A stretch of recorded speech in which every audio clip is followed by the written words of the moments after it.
What's your name and what do you do? So my name is Russ Tuttle, and I'm the president and founder of the Stop Trafficking Project. Good evening, I'm Steve Grant. We'll check in with Paul in just a moment. But first, on this Thursday night, teaching the dangers of human trafficking, a growing problem that can start in your home and not just on the streets. As Joe Hickman reports, students are learning how to recognize the dangers. A lot of adults have this false narrative about what sex trafficking of students looks like in America today. It's not about abduction, where a creepy vehicle pulls up and abducts a child off the street.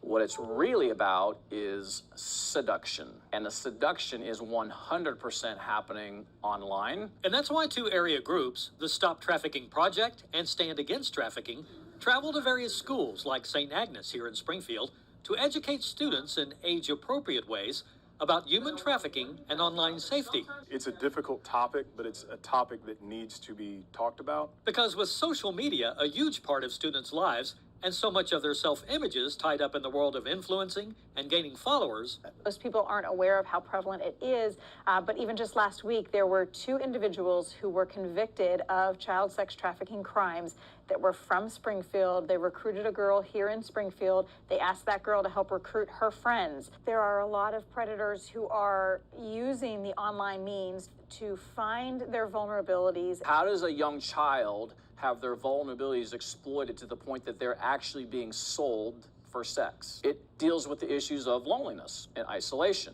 and depression.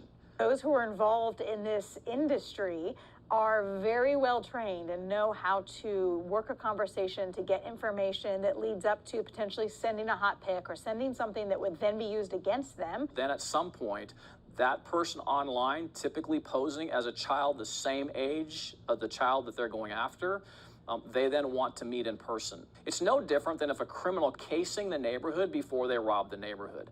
There are people online poking at our kids, trying to find out what their boundaries are. And we have found about 1/3 of the students indicate on a survey, I have met a complete stranger in person, I first met online, and or am active in sharing nudes of myself through social media. Those become two of the common denominators that we want to end. We don't need parents to be experts in technology because you'll never keep up with all the latest apps. You simply need to know this as an adult. Any app that has a messaging feature has a potential to be the place for that exploitation of vulnerability. So how'd you get into it? So I grew up in India, lived overseas all my life, and in India there's this thing called human trafficking that we had actually identified as a term of human trafficking until the last 20-ish years. And so I became familiar with it in India primarily through forced labor of children. Gotcha. That also almost always inevitably involves sexual exploitation of those kids. And so back in 2009, I became aware of a crime that affects American kids protected by American law. That's a form of human trafficking called domestic minor sex trafficking, where honestly, Ehren, just unthinkable things are happening to American kids within that context. And it broke my heart. I found out about it and realized that, hey, if kids are the target, then who's talking to kids? Right. And so started to develop a strategy to go, can't only talk to kids because we can't put the full expectation on kids and students to keep themselves safer, but that's a part of it. So developed a strategy we call the Be Alert strategy, which is an acronym for Be Active, Learning, Empowered, Relentless Together, because we want adults to realize they're not alone in this, and we also want students to understand that they're not by themselves in this, that they're actually our people. And so we developed this entire system to where we go into communities based around the school as a hub, and we educate and empower the adults surrounding a school community the day before we go and then do school age-appropriate school assemblies to talk to kids about this very difficult issue. Survival sex has been something I've had a lot of kids telling me about lately, where it's a form of trafficking, and these are the common denominators in the stories I've been hearing. A kid is being asked by one family member to provide a sexual favor to another family member in order to be able to eat or have a place to sleep. That's survival sex, and it's actually a form of trafficking. And this is increasingly happening as students are kind of pulling away and feeling more and more isolated from some of their other trusted friend groups or other trusted adult groups, and within certain family segments, this is becoming really a thing that's a deep, dark, hidden secret that nobody's willing to talk about. And somehow kids find their voice at the end of our assemblies to come and disclose a lot of different things. And one of those things that they've been disclosing is this concept that we're calling survival sex. And it's heartbreaking. It's destroying kids at younger and younger ages. And typically the root of what's happening is there's a family member with a porn addiction, and it's out of control. And so now to act out that next desire, they're actually turning inward into their families, which is just heartbreaking beyond belief. Because these kids, when they come talk to me, I mean, just the emptiness in their eyes and the betrayal and the hurt and the sadness and the sorrow that they're going through is just mind-numbing. Like the level of depravity that a family member could do something like this to a kid, and that kid just wants to eat dinner. Yeah, because aside from just that, you and I have talked about how there are a lot of misconceptions about what trafficking is in general. It's one of the main things that you talk about in your presentations. Can you kind of address that misconception? So I think probably one of the main misconceptions is that people think it's all about a creepy van and an abduction. And in reality, that hardly ever happens. And what we need to understand is that if we really want to end it before it starts for our kids, to really keep them safer before it's almost too late. We have to understand that it's not about a creepy vehicle and an abduction. It's really about, honestly, life online. And it's all about, this is the creepy new vehicle, and it's all about seduction. Right.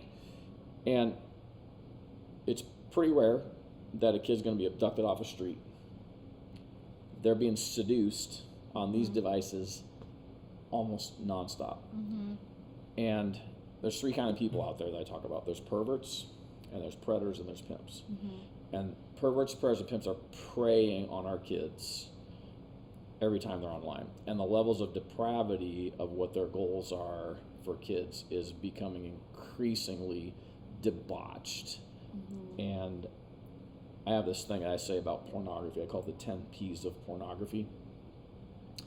Pornography prepares perverts, predators, and pimps to prey primarily on our children for the purposes of pleasure and profit. That's good. And so what happens is pornography's become a socially acceptable addiction in America today. Yeah. And we have to define that now in terms of what it actually is, as a literal public health crisis. So it's impossible for us in our organization, Stop Trafficking Project, as you very well know, to talk about porn without talking about sex trafficking, and can't talk about sex trafficking without talking about porn, because the two are just completely interlinked. Inextricably interlinked, yeah. And so a lot of times people don't want to address the issue because there's struggles in their life with that as a reality. Yeah. And so then immediately there's pushback to go, well, I just don't want to address this issue. Yeah. I didn't realize, I mean, I know what I was exposed to with porn when I was younger, but I didn't realize, like, how much worse it's gotten. Yeah. When, I know, obviously, you know a lot about that stuff, too. Like, what do you feel, I don't know, I guess, like, can you talk about, like, what you're seeing in terms of, like, porn material? Yeah, so pornography has become so exploitive of another human being. And essentially, I feel like pornography is actually like a form of slavery, to where it completely dehumanizes a person, and they simply have now become a product. Right. So in certain cultures around the world, say for a kid who is forced to make, say, a handmade carpet, they've been dehumanized to the point of, this is all you do, this is your identity.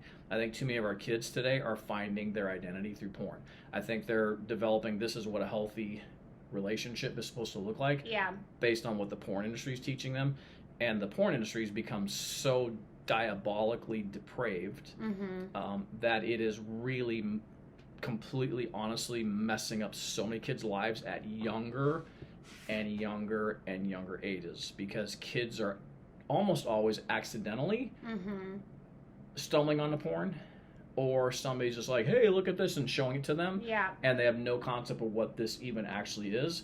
And so then because of the way the brain works, the dopamine release in the brain, that feel-good igniter, then that kid says, well, that was something new and wild and crazy. So I want to experience that again.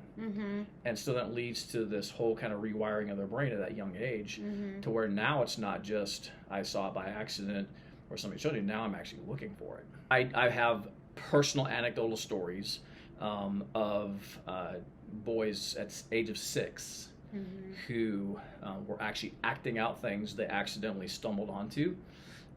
Imagine the concern of the parents when they realized what their kids were doing. The good thing is the way the brain is created is that there's time to rewire that brain back to a healthy place again before all is lost. But unfortunately, too many of our kids, I think probably primarily because of shame, they feel so much shame over what they've experienced that then they turn that inward and they refuse to talk about it, especially to a trusted adult. And when they take that mentality towards it and that approach, then they are going to find devices like this and engage in more and more searches. And that takes them down such a desperately dangerous, slippery slope. So critically important that our kids realize there's so much more out there for them than what's on these screens. I know you go into schools, you talk to kids, you obviously have settings where you talk to parents, you have settings where you talk to law enforcement people, and you have settings where you talk to nurses. I guess going into each of those groups, but starting with the parents, what do you think is the biggest misnomer or misconception that parents have? So the biggest misnomer and misconception parents have is they say it couldn't happen to my kid. Not my kid. It's a rarity, or yeah. This is only happening in exotic countries over there or on the southern border. Not in my community. No way it's happening here.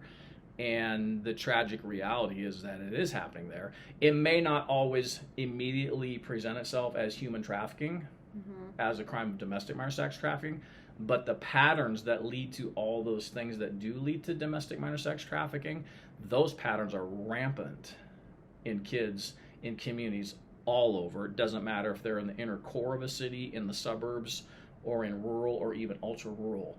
The common denominator is what's happening online. The seduction is all happening online. So you're the one who really introduced me to the whole concept of casing of a window frame before the grooming process even begins. And so for us as an organization, our vision is to end it before it starts. And so when we can help a student understand that there are boundaries of that window frame and they must not allow anyone to push those boundaries out, that's becoming really an important, crucial element to actually help kids. Lights come on, go, oh. And so then the response we get so often when we go directly to students to talk about this, thank you for telling us the truth.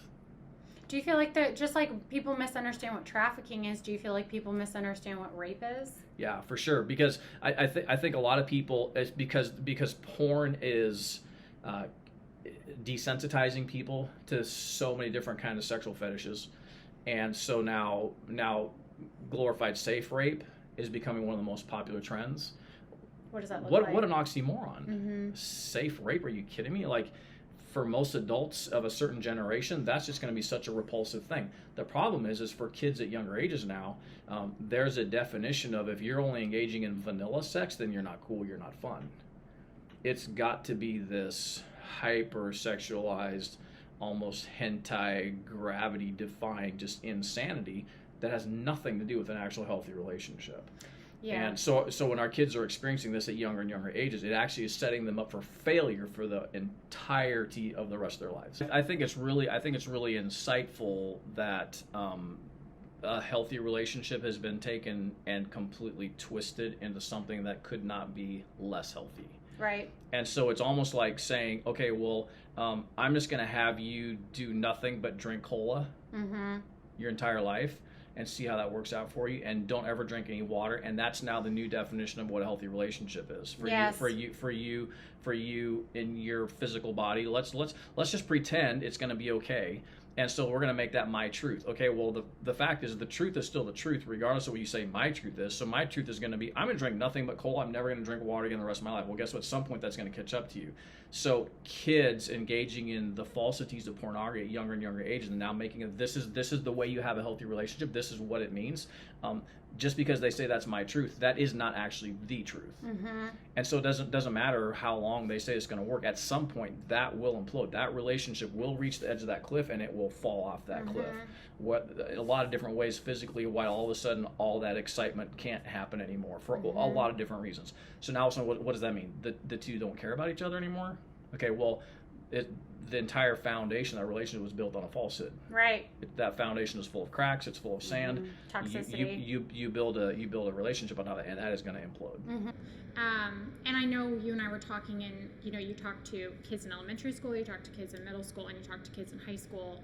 And I was actually kind of surprised, but then it made sense where you said you feel like really the most impactful point is elementary school. And after elementary school, it's not that it's impossible to address this stuff, but it's much more difficult, right? So if the average age of exposure to pornography for the first time happens between the ages of 8 to 11, and if we're going to have a level of agreement that pornography is the engine driving trafficking of kids, then we've got to back up and go, okay, so if we want to end it before it starts, we've got to reach the kids at younger and younger ages. Yeah. So the primary thing that we'll talk to kindergarten, first and second graders about is our secrets versus surprises online. And if a kid is online enjoying their online space, as long as they've got safe feelings and they're happy and excited and joyful that things are going well there, then they're probably doing okay. But as soon as a kid starts to see something that makes them feel unsafe, and there's sadness, or they're embarrassed, they saw something that's embarrassing, or they feel something that makes them feel ashamed or afraid, we identify those as unsafe feelings. Well, what do you do with an unsafe feeling? What we don't do is keep it a secret. right. And so the concept is make sure kids have a trusted adult in their life that they will go talk to when they encounter these things. And it's really important to set those parameters at the youngest ages possible, because this generation literally has no concept of what it's like to not have electronics in their life. That's Right. to some level. Yeah. And so within that comes this, okay, we've got to establish those safe patterns, because by the time they're in middle school, those patterns are entrenched. Yeah. And by the time they're in high school, it's like they don't really want you talking to them about it. Yeah.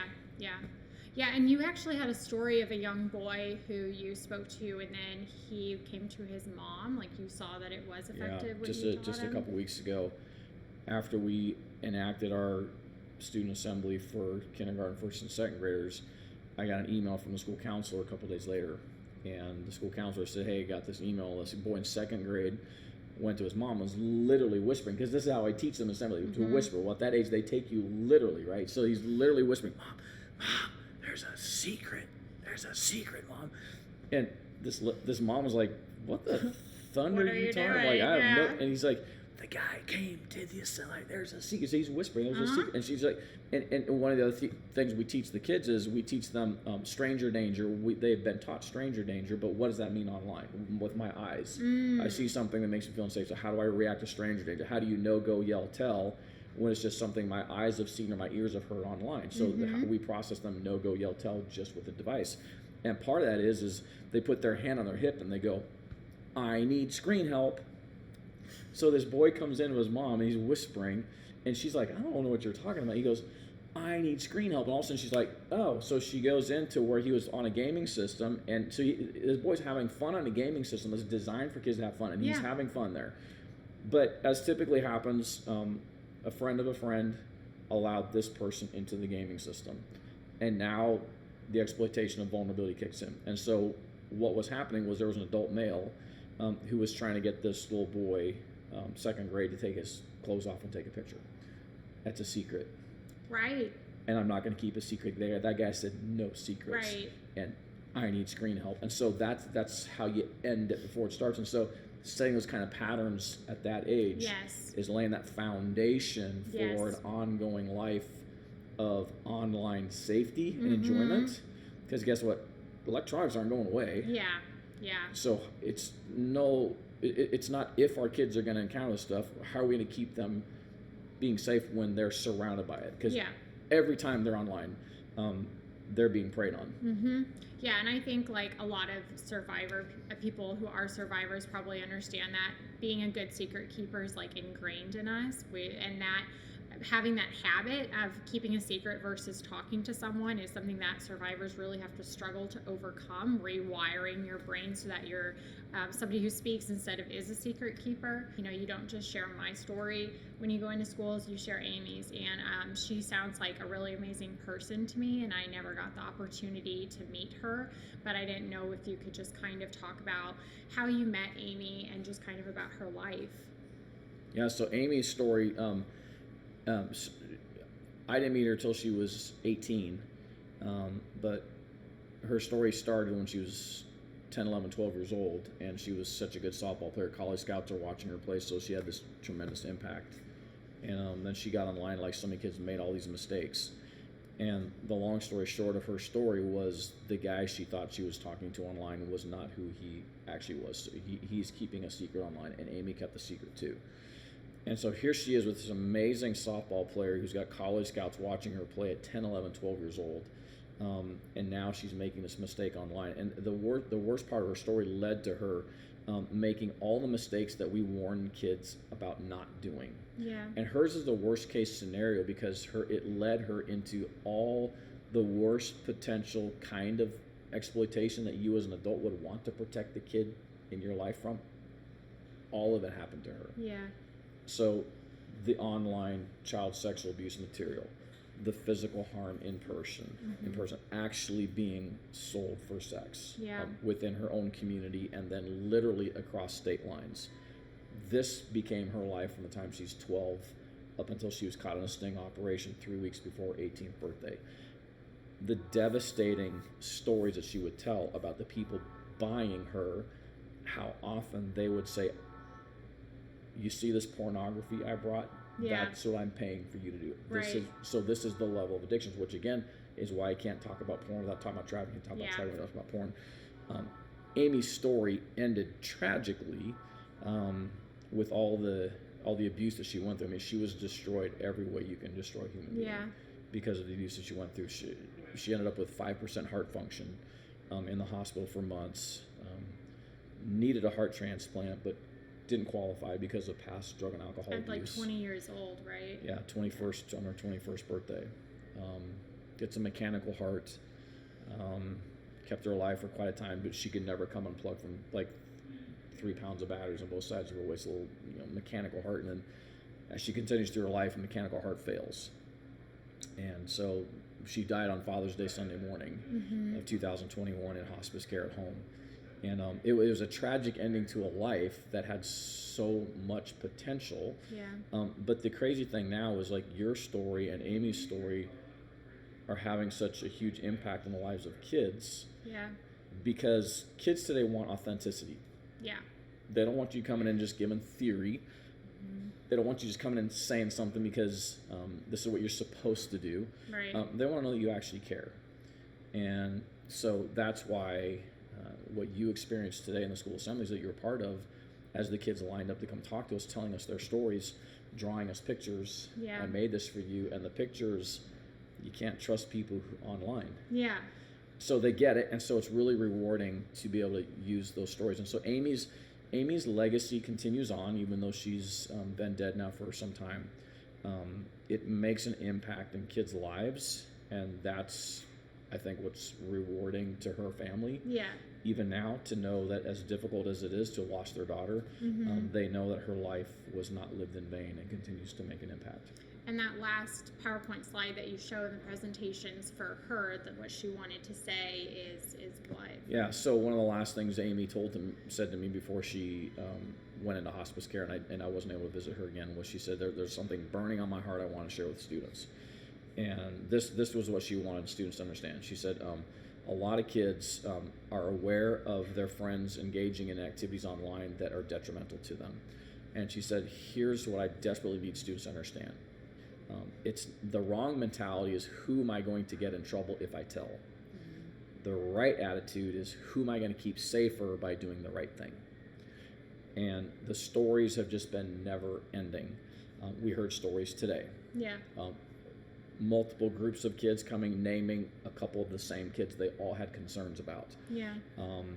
With everything from suicide ideation to drug use and all the different things. And you do the deep dive into what these kids are really going through. Why are they in these positions? Well, it's because of exploitation that they're going through online so often. And so what's really happened is that has actually given permission to students to go, you know what, I'm going to step up and be a hero. Yeah. And I'm actually going to make a difference. And so, just a few weeks ago, I had 3 girls come up to me, and their hands were shaking, and they said, "Did you notice our friend who ran to the auditorium?" So long story short, they're like, she's doing all the things you were talking about. And come to find out, this was on a Thursday in the assembly, and a guy was going to drive up from Texas to the state of Missouri to pick this girl up on Saturday, but because the 3 friends came and told, right? It's not to get somebody in trouble. It's who am I going to tell to keep somebody safer? Yeah. What I was told the week after by law enforcement is that those girls literally probably saved that girl's life because the guy coming from Texas was a trafficker. Yeah. And again, it's sort of like when we're involved with an abuser, the abuser encourages us to be secretive, and we therefore encourage our friends to be secretive. And so the friends ended the cycle of secretiveness, even though the victim couldn't yet, but it's 100%. all secretiveness. And I think a lot of kids also don't understand just in general what it feels like. Like if you've been eating even literally bad food all your life, let's just go with literally like having an unhealthy diet. You don't even know what it feels like to feel good, to feel healthy inside. So you have no comparison to know what you're missing out on. Yeah. And I feel like that goes into relationships as well. If people haven't had a good example of what love looks like, if they haven't seen a home life where the parents love each other and aren't sexualizing each other, how's the child supposed to understand that they should expect that for themselves as well? I think honestly, one of the huge tragedies we're facing in American culture today is that porn has actually become a socially acceptable addiction. Sure. And so if you've got an adult male in the home who has his own addiction, maybe he's never dealt with, that he probably accidentally stumbled onto as a young child, and maybe now he's in his 30s and he's got kids of his own, those patterns are passed down. Mm-hmm. And what happens though is generationally, those patterns always get worse. Right. Like the activity, the level always gets more depraved. Evil, yes. And there's always these challenges of just kind of like, okay, so then that adult male in that family feels completely unable because of fears of hypocrisy. Sure. How am I going to speak into the life of my own child? Yeah. In reality, what we need mostly men in our American culture to actually own up to this, to remove the shame from it, to understand and identify the reality of how it impacts the brain, to own it, and then to say, here's how I'm going to overcome it, or here's how I did overcome that, and then speak into the life of younger students, because our kids are looking for authenticity. I know one thing that you educate parents on, well, maybe everybody, is just, again, social media and relationships with social media. Yeah. Do you want to talk about that at all? Few things are happening on social media that we really see as challenges. Kids are way oversharing their lives on social media because they feel like they can trust anybody and everybody online. So they're talking about all the issues in their life, the good and the bad and the ugly. And what's happening is those perverts, predators, and pimps, those traffickers, they're looking for the vulnerabilities in those kids to exploit. And if a kid's not careful, most kids are not just going onto social media and immediately encountering stranger danger. Okay, it's much more subtle than that. Therefore, we talk about this. It's not about abduction. It's about seduction. And the seduction process can take a really long time, or it can happen really quickly. Yes. Okay, so for the kid who's feeling lonely, isolated, depressed, wondering is life worth living, maybe is in a controlling relationship, struggling with pornography, and they're putting themselves out there online, all of those are indicators that this kid is edging closer and closer to the edge of this cliff. And they've got to have trusted adults in their life who are paying attention to the life of that kid. And so we tell parents, you don't have to be an expert in technology or social media or gaming. You need to be an expert in the kids that you care about, whether it's your own individual kids or family members or within your school community, your church community, or your team, whatever it is. Understand what the vulnerabilities of those kids are, and then realize online life, gaming, social media, it plays a role in potentially exploiting that vulnerability. So that's really how we kind of back our way out of this horrific potential situation, is to have trusted adults understand they should never say not my kid or the kids I care about or the kids in my community, because if they're online, the common denominator is they're vulnerable. I don't know if you've thought about this at all, but I wasn't really educated on how to say no to things. And I know that's also just an American thing. We are taught to be amiable and agreeing and socially polite and all this stuff. I've thought about it before, even how, like, as a kid, if an adult wanted a hug goodbye, even if they were a stranger, I felt obligated to, like, give them a hug. And I know, like, one parent, she tells her kids, you can just give high fives if you want to give high fives. You're not obligated to give hugs. And I wasn't really educated on that whole, like, being allowed to assertively say no to things process. Yeah. So I know that was like a vulnerability in me. Yep. I know you've obviously met a lot of survivors of abuse. What other patterns of vulnerability and personalities would you say that you've noticed from meeting a lot of us? So I think there's a need to be needed. Sure. And a need to be seen.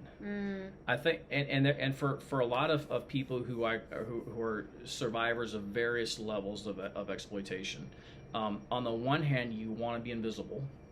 Yeah. Because there's this horrific secret that we don't want anybody to know. Then once the secret's out there, you don't really want it widely told, because for all the wrong reasons we sense shame and guilt, when there's neither shame nor guilt involved most often.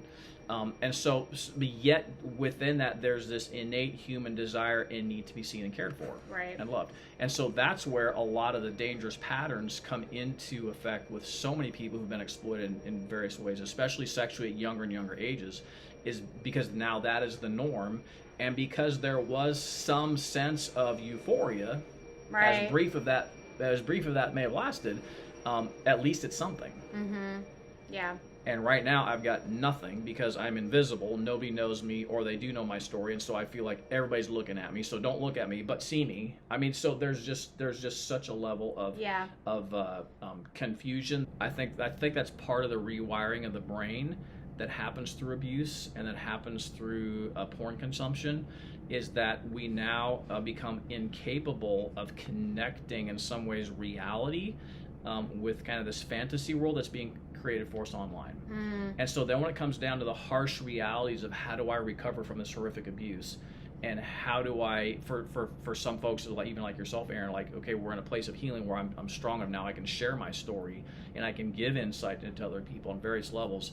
Yet how do we do that within the context of not bringing up so much pain that it recreates trauma for me all over again, but yet having a powerful enough voice that it actually says something and means something? And so that's again part of the whole strong effort of making sure that I'm doing all the right steps as a survivor to make sure that I understand this is triggering me. I have to back away from this, or I have to avoid this situation, or I have to avoid this place, or whatever all those things can be.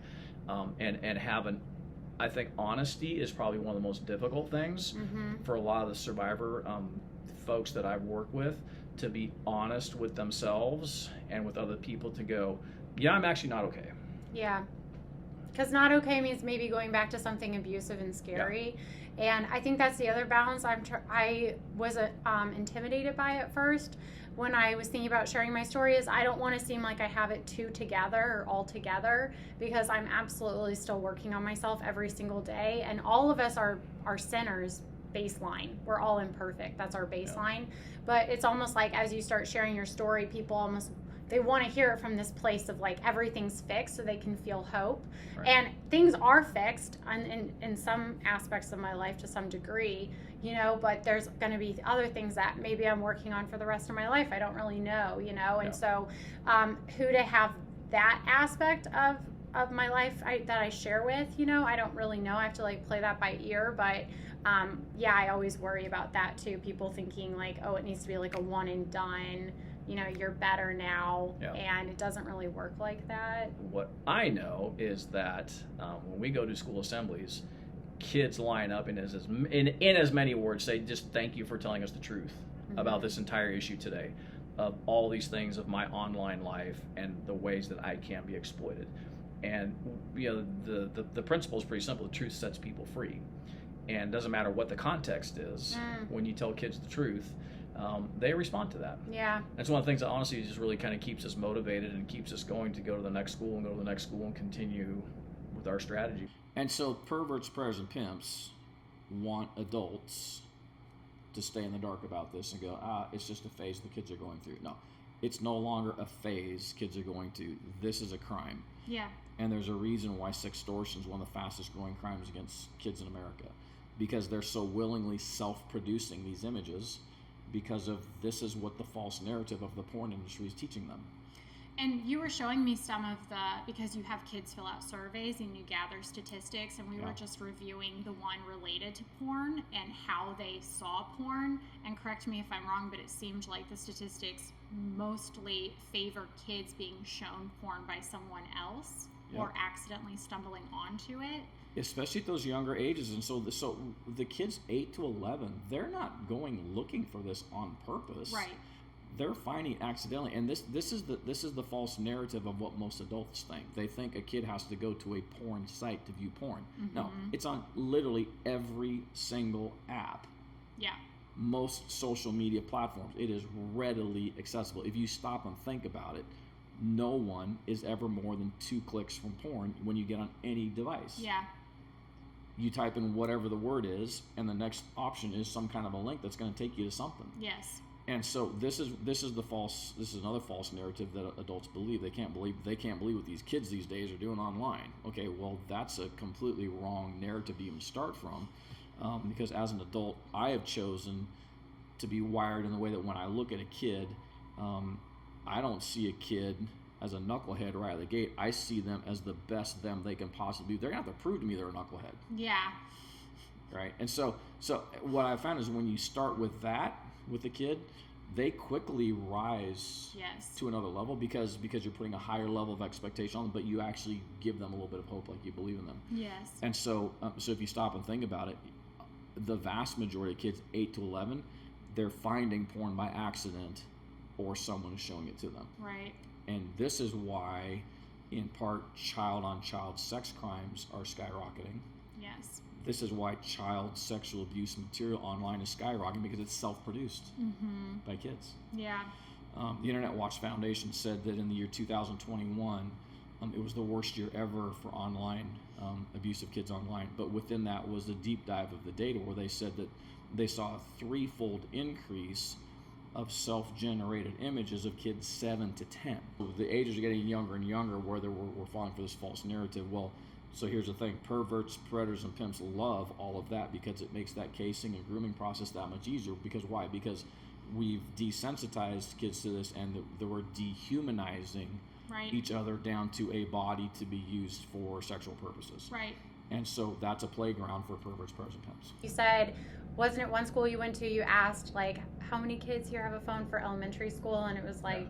kindergarten through 2nd grade. Yeah. So most schools, so we go into public schools, part of the age-appropriate presentation, obviously different kindergarten through 12th grade, but one of the first questions I ask kids in kindergarten and 2nd grade is, how many of you have your own phone? And hands go flying up. And I go, no, put your hands down. I didn't mean you get to use your dad's phone or your mom's phone or grandpa's phone. It's your own phone. You have your own number. And invariably, about half of the kids kindergarten through 2nd grade raise their hands and have their own phones. And I look around and I watch the teachers and administrators are singing, and their mouths just kind of go. What do you feel like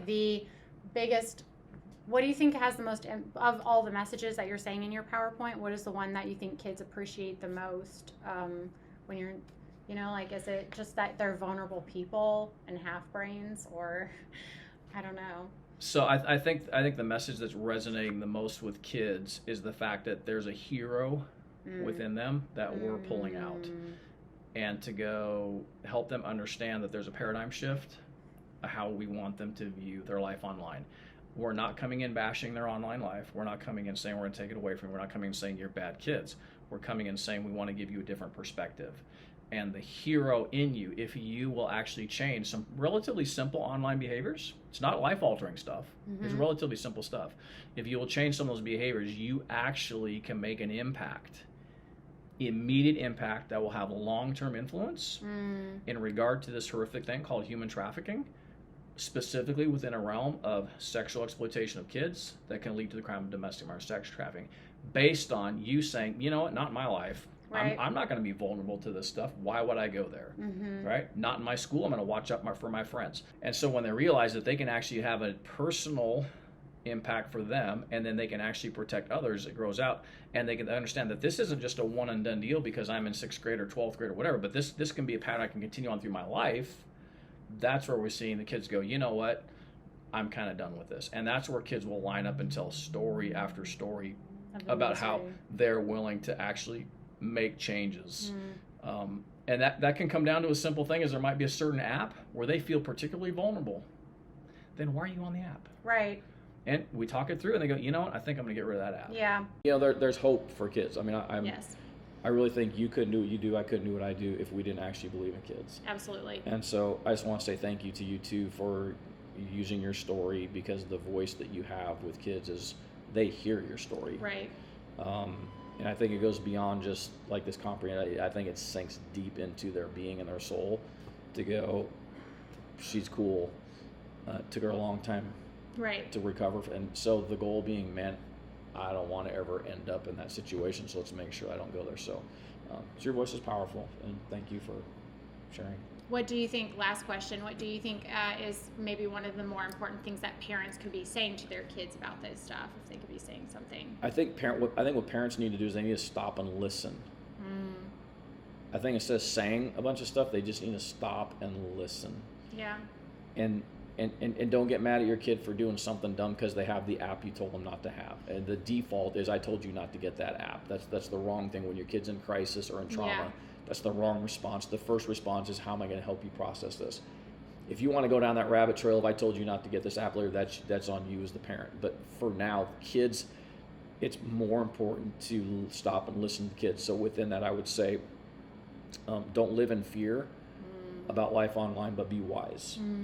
So find the balance of not overreacting, but not underreacting to the things that your kids are experiencing online. I think within that, if you just take that simple concept and stop and listen to your kid, put your own device down long enough to listen to your kid and establish relationship. Understand this, there's a vulnerability in your kid. There's a vulnerability in every kid that can be exploited online. Yeah.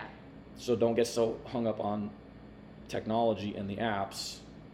Get hung up on what's the vulnerability in my kid. Yes. And how could that be exploited? And so what am I going to do to make sure that that doesn't happen? Yeah. The last question for you before I let you go is, what are some indicators that people, who aren't familiar with everything about sex trafficking, what are some red flags that might indicate to them that a child or a friend of theirs might be getting trafficked? Yeah, so when it comes to actual trafficking situations, so we're going beyond the online life, and they're actually in the worst case scenarios. Some of the classic examples, this is kind of depending on the age, but some of the classic examples to watch for are a sudden change in behavior, personality change.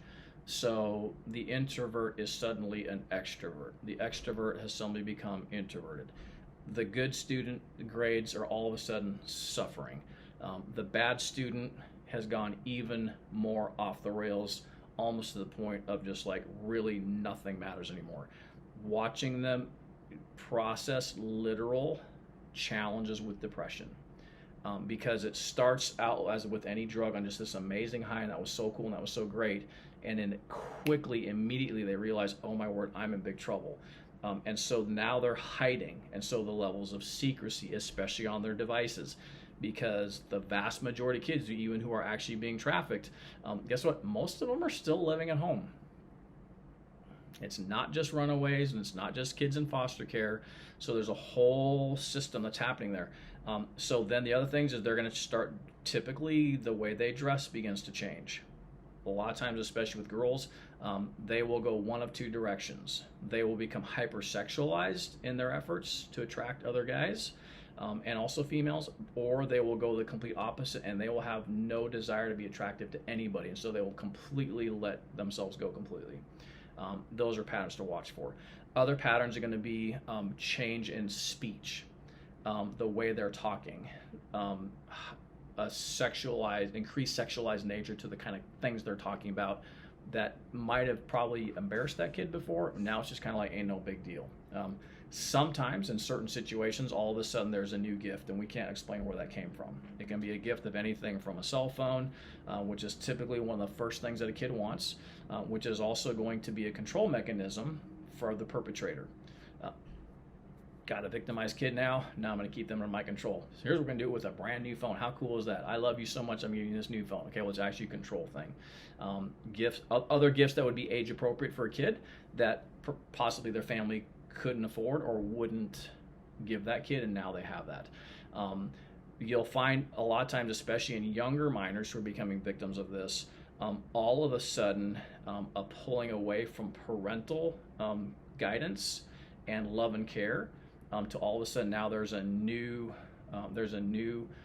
love interest, and it's becoming completely outside of any healthy boundaries of what a healthy relationship is based on. So then some of the other behavioral attributes that you'll see is acting out in school. There will sometimes be they can't sleep, nightmares. There will be attempts sometimes by a young kid to try to tell what's happening, but the way they tell it seems so outlandish to adults who aren't paying attention that if the adult doesn't immediately respond to that kid by, well, are you okay? Tell me more. Or if there's any kind of a negative question, that kid will shut down. So any one of those things by itself doesn't mean anything, but it's this process of putting all the things together. And then it would be really important for an adult who has a suspicion of a child who's actually in trafficking at whatever level possible to gain access to the electronic devices, because I guarantee you there will be a trail there. Sure. Of some kind. And then the next step they've got to do is contact law enforcement. Depending on the kind of community they live in, it's different in urban core, versus rural and all these different kind of things. But our recommendation would be to always just call 911, but then don't just call 911 in general and just say, I need to speak with someone who is a detective with sexual assault cases, or if you have someone who works within, who's been trained in sex trafficking issues, or if you've discovered a lot of things online and you need to speak with someone who does cyber crimes type things. So don't just call a general 911 call and have the traffic cop come out and do an investigation, because it's probably not going to go anywhere because not many of them actually been trained. It's no fault of their own. So that would be a specific thing to ask for and start a law enforcement process moving forward. And I just wanted to close with this last point. How long does it take a kid to talk to a predator? For these parents that are like, oh, you get 15-minute slots of time, that's how we'll keep you safe. Yeah. So the way apps work today is, I personally was recruited for sexual purposes 3 times within 1 minute of creating a new Kik account, while I was engaging in a cybercrimes training, and I was told to pose as a 12-year-old girl online with no geographical location where I live and no picture. And it was simply a new account of a 12-year-old girl. And so some of these perverts, predators, and pimps, traffickers, they're running analytics to actually find key identifying words, or to pick up things where you're a brand new person on an app. And so let's push the boundaries, right? Let's see who you are and see what kind of response we can get from you. So we tell parents, if you do your research and there's an app that you decide you're going to let your kid have for whatever reason, sit with your kid while you set that app up, because most apps are automatically set to public, and you have to take significant effort with most apps to do the deep dive into how do I actually make this private, so that only friends or family can access the content. The problem even with that is, okay, only friends or family can access your content, but that kid can still access others, anything else that's out there. And so this is Russ. He has the Stop Trafficking Project. I'll put a link to his website down below. He mainly travels around Missouri and Kansas right now, but it's a great program to bring into schools to educate kids or medical staff or police officers on trafficking and the issues going on. So that was my interview with Russ. I posted this today not just on behalf of parents and children, but also for adults. There are 20 and 30-year-olds that I still meet in my day-to-day or even through my jobs who are still being exploited sometimes in the same ways that kids are online. There are areas where adults can be just as innocent as children if they've never been educated on this stuff. There's still the potential for people to enter into their early 20s, late 20s, and still be incredibly vulnerable, just like children. And so I posted this today, not just for parents and kids, but also for any of us out there who might not be aware of how to keep themselves safe online as an adult.